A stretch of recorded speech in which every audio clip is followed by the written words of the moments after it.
Very good morning class 11th। Now हमने last topic जो study किया था absolute error, mean absolute error, relative error and percentage error. Now अब जो next topic है error से रिलेटेड, कॉम्बिनेशन ऑफ एरर।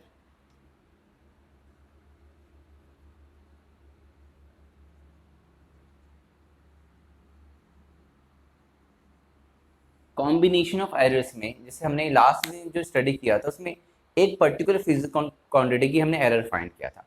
अब हमें जैसे दो अलग अलग फिजिकल क्वांटिटी का एरर पता है और उससे कोई थर्ड फिजिकल क्वांटिटी फाइंड करनी है। जैसे मास आपने मेजर किया, उसमें आपने मास मेजर करने में कुछ एरर आ गया, तो मास जैसे रियल मास 2 kg है और आप मेजर कर रहे 1.9, तो 2 kg में 0.1 kg का एरर, तो 2 kg प्लस माइनस 0.1 मीन्स हो सकता है कोई मेजर करेगा तो 2.1 भी मेजर कर सकता है, 1.9 भी, तो मास विद एरर। अब आपने एसलेशन मेजर किया, एसलरेशन मेजर किया आपने, तो एसलेशन भी कुछ होगा 10 मीटर पर स्क्वायर, हो सकता है 9.8 आए, हो सकता है 10.2 है। तो अगर मास और एसलेशन का अलग अलग आपने मेजरमेंट किया और विद एरर, तो जो फोर्स है वो कैसे मेजर करेंगे? डेफिनेटली मास इंटू एसलेशन करेंगे, बट एरर कैसे कैलकुलेट करते हैं उससे रिलेटेड हमारा जो नेक्स्ट टॉपिक है कॉम्बिनेशन एरर। यहाँ स्टार्ट करेंगे सबसे पहले एडिशन एंड सब्ट्रैक्शन से। फर्स्ट जो है आपका addition and subtraction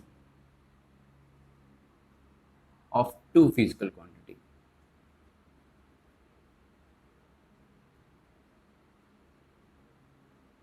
Addition and subtraction of two physical quantity, जैसे z is equal to a plus b, जैसे कोई z फिजिकल क्वांटिटी है वो ऐड करके आ रही है या एक सब्ट्रैक्ट करके या डिफरेंस से आ रही है, तो जो एरर होता है यहाँ पे हम जो एरर लेंगे वो मैक्सिमम पॉसिबल एरर लेंगे।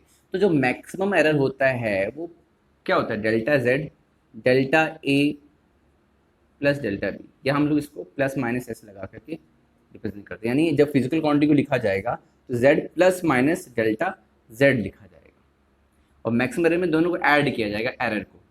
ये फॉर्मूला है ट्रू वैल्यू का और ये एरर का है, तो true value plus minus error. अब इसको अप्लाई कैसे करेंगे? तो पहले अभी ये स्टडी करते हैं, फिर अप्लाई भी एक साथ करते हैं। यहाँ पे भी वही है, delta z is equal two plus minus delta a plus delta b। Okay, यहाँ से जो आएगा आपका z plus minus delta z, तो ये ट्रू वैल्यू में डिफरेंस है, यहाँ माइनस है यहाँ प्लस है, लेकिन एरर जब लेंगे मैक्सिमम एरर तो दोनों में सेम फॉर्मूला यूज करेंगे और इस तरह रिप्रेजेंट किया जाएगा।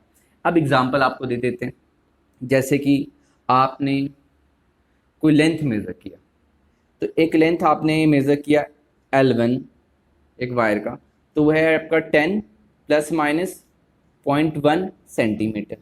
दूसरी लेंथ आपने मेजर की दूसरे वायर की, तो वो थी आपकी 5 प्लस माइनस 0.2 सेंटीमीटर। तो ये एक लेंथ की ट्रू वैल्यू, ये एरर हो सकता है, ये ट्रू वैल्यू ये एरर हो सकता है। तो जो इनको मिला करके दोनों वायर की लेंथ बनी, टोटल लेंथ क्या होगी, दोनों का सम करेंगे तो वो क्या होगा?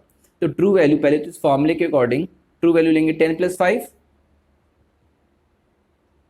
10 प्लस 5 15, तो ट्रू वैल्यू 15 आई। और एरर जो होगा delta L is equal two plus minus delta L1 plus delta L2, यानी एरर को ऐड करना है। 0.1 प्लस 0.2 दैट इज 0.3 सेंटीमीटर।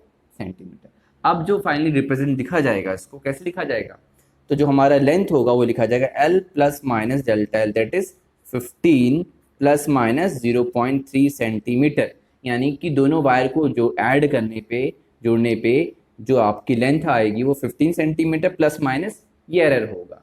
इस तरह किया जाएगा एडिशन के लिए। ना सब्ट्रैक्शन में क्या है आप देख सकते हो, टेम्परेचर डिफरेंस निकालना है या पोटेंशियल डिफरेंस निकालना है। जैसे कि किसी पॉइंट पोटेंशियल VA है, ए पॉइंट पे, वो लिया आपने 10 प्लस माइनस 0.1 वोल्ट, और दूसरे पॉइंट पोटेंशियल है आपका क्या 5 प्लस माइनस 0.2 वोल्ट। तो VAB क्या होगा, यानी VAB यानी पोटेंशियल डिफरेंस क्या होगा A और B के बीच का, that is VA minus VB formula है। तो फॉर्मूला ट्रू वैल्यू के अकॉर्डिंग 10 माइनस 5 क्या होगा, 10 माइनस 5 ये 5 वोल्ट आ गया। अब एरर क्या होता है, एरर डेल्टा VAB जो होगा error plus minus delta VA plus delta VB। तो एरर ऐड करना है, फॉर्मूले में भले डिफरेंस ले रहे हैं पोटेंशियल डिफरेंस, लेकिन एरर हमेशा ऐड करेंगे। तो क्या आएगा 0.1 0.2 दैट इज 0.3 वोल्ट।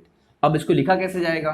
तो लिखा जाता है ऐसे V plus minus delta V, यानी VAB plus minus delta VAB अब फाइनल आंसर क्या होगा, वी ए बी क्या है 5 plus minus delta V A B 0.3, इस तरह फाइनली आंसर लिखा जाएगा। तो बहुत ही सिंपल है, addition and subtraction of the two physical quantity.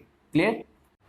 अब इसका नेक्स्ट कौन सा है हमारा, that is product and question of two physical quantity, means multiplication and division of two physical quantity. इसमें भी सेम फॉर्मूला है, बट ट्रू वैल्यू क्या है, z is equal to A into B, A into B, ये है product के लिए यानी मल्टीप्लिकेशन के लिए, z is equal to A upon B division के लिए।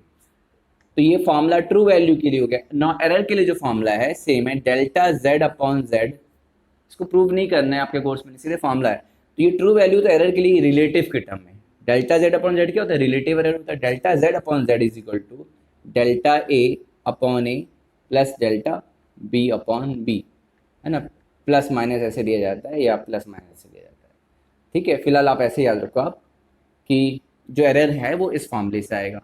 सिमिलरली इसके लिए भी वही same, delta z upon z is equal to delta a upon a plus, देखो भले डिवाइड में प्लस ही लेंगे, मैक्सिमम एरर लेते हैं, मैक्सिमम है तो प्लस लेंगे ना, इसीलिए delta b upon b। That means product rule के लिए, प्रोडक्ट यानी मल्टीप्लिकेशन के लिए सेम एरर वाला, जैसे एडिशन और सब्ट्रैक्शन के लिए सेम था, बस ये एडिशन और सब्ट्रैक्शन था, या मल्टीप्लिकेशन डिवीजन है, बट रिलेटिव एरर का फॉर्मूला सेम है, true value particular multiplication division के अकॉर्डिंग होगा। अब एग्जांपल ले लेते हैं कुछ, जैसे v is equal to I R, Ohm's law याद आया। तो अगर आपने वोल्टेज मेजर करना तो ट्रू वैल्यू के लिए फॉर्मूला, एरर के लिए delta v upon v is equal to delta I upon I plus delta r upon r। तो ये ट्रू वैल्यू से आ जाएगी, एरर से आ जाएगा। यहाँ पे आ जाते हैं, यहाँ पे क्या है, मान लो कोई फॉर्मूला आप कौन सा यूज़ कर सकते हैं डिवीजन में, अगर आपको मेजर करना हो i is equal to V upon R. अब आपको i मेजर करना है, v और r दिया है, तो यहाँ पे ट्रू वैल्यू से आ जाएगी, और फिर delta i upon I is equal to delta v upon v plus delta r upon r। तो ये मैक्सिमम एरर यहाँ से आ जाएगा, तो एरर के लिए फॉर्मूला ये। तो आप देख सकते हो सिमिलरिटीज है एरर फाइंड करने के लिए, मैक्सिमम एरर फाइंड करने के लिए ये है। अब इसका एक एग्जाम्पल भी आप देख लें कि इसको अप्लाई कैसे करते हैं। एग्जाम्पल जैसे कि आपको दिया है I is equal to 2 plus minus 0.1 ampere, R is equal to दिया है 5 ओम प्लस माइनस 0.2 ओम, तो V फाइंड करना है। तो पहले तो हम ट्रू वैल्यू फाइंड करेंगे, V is equal to R I, that is true value 2 into 5 10 volt आ गया। अब आएगा delta V upon V is equal to delta R upon R plus delta I upon I. अब यहाँ से delta we आ जाएगा, तो डेल्टा वी हमें निकालना है, डेल्टा वी अपॉन वी कितना है 10, delta R this is delta R 0.2 upon R, delta I 0.1 upon 2। अब आप इसको सॉल्व कर लेंगे तो डेल्टा वी मिल जाएगा। ओके, जब डेल्टा वी मिल जाएगा और वी मिल गया तो उसको आखिरी में लिख दिया जाएगा ऐसे, V plus minus delta V, यानी 10 प्लस माइनस डेल्टा वी। आप खुद फाइंड कर लेंगे, यहाँ से क्या आएगा डेल्टा वी, इसको यहाँ से क्रॉस मल्टीप्लाई करना, तो delta V is equal to, यहाँ लिख देते हैं, आपको दिख नहीं रहा होगा, delta V is equal to 10 को क्रॉस करते हैं 2 अपॉन 5 1 अपॉन 2 हो जाएगा, तो delta V is equal to 0.4 0.5 that is 0.9, यानी कि ये आया। ओके, तो finally voltage potential difference 10 plus minus delta V. तो इस तरह अप्लाई करके हमने सॉल्व कर लिया और हमने फाइंड कर लिया। सिमिलरली आप ये भी कर सकते हैं, डिवीजन वाला भी कोई एग्जांपल सिमिलरली आप बिल्कुल उसी तरीके से फॉर्मूला अप्लाई करके कर सकते हैं। Okay, thank you class.